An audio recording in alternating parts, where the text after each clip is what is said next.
This is a KOCO 5 First Alert Weather Severe Weather Update. I'll give you an update right now. Brand new severe thunderstorm warning has just been issued for Oklahoma County. Big complex right here, moving from the north down to the south. Look at all the rain. By the way, we're about to get a lot of rain out of this, which is great, but we're also going to be getting a storm that has winds of 70 miles per hour in it and ping pong ball size hail. And the storm is moving in a very unusual direction. For us, it is moving from the north down to the south. So this brand new warning does come up to Edmond, Luther, far northeastern Oklahoma County, and then going into eastern Logan County. This one does include Guthrie as well. So Nick Smith is on this. Nick, this storm has had a lot of wind in it. Give us an update, Nick, with what you're seeing right now and what the storm has been doing just north of you.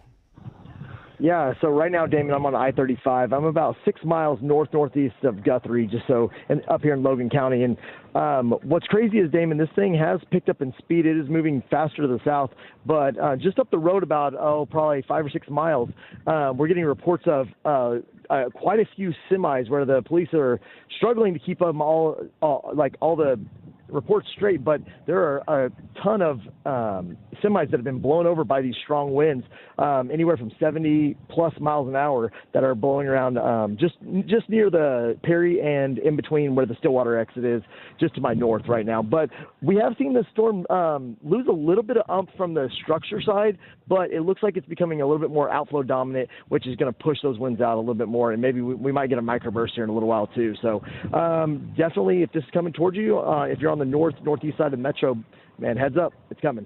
Yeah, it absolutely is. So if you're living in Oklahoma City right now, say from Edmond, downtown OKC, down to Moore, Norman, and east of I-35, I would be prepared in the next hour to 2 hours from now for this storm to come in with winds of 70 miles per hour. Hopefully the hail sizes are coming down. Our strongest winds right now are going to be located just east of Mulhall, north of Langston, and that's dropping down to the south here. The tornado risk for tonight is very low. So here's an updated storm track. Comes into Guthrie at about 9:09.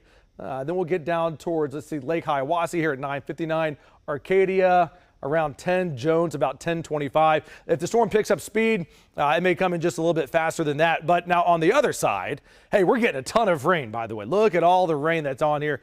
And because this is moving very slowly, it's going to rain for a while. So the good, rain. The bad, the winds out of this. So east of Enid, we're watching storms continuing to flare up. And so while the storm may not be as strong as what it was, even about 30 minutes ago when it had 80-mile-per-hour winds. It's still quite potent out here. So who's going to get rain, by the way, tonight? Piedmont.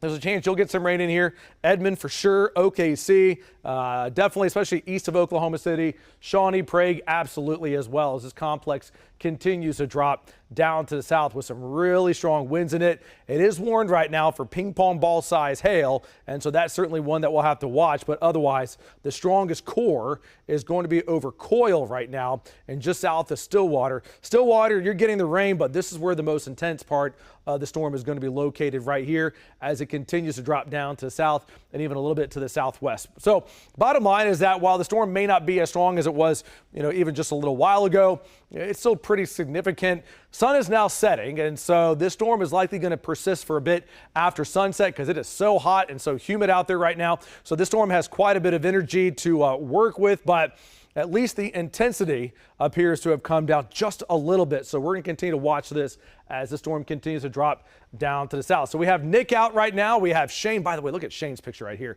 of what the storm looks like from the west. My goodness, that is just incredible right there. And we also have Storm Command out as well. We're watching it closely. Keep it with KOCO 5 News. We'll bring you the first alert.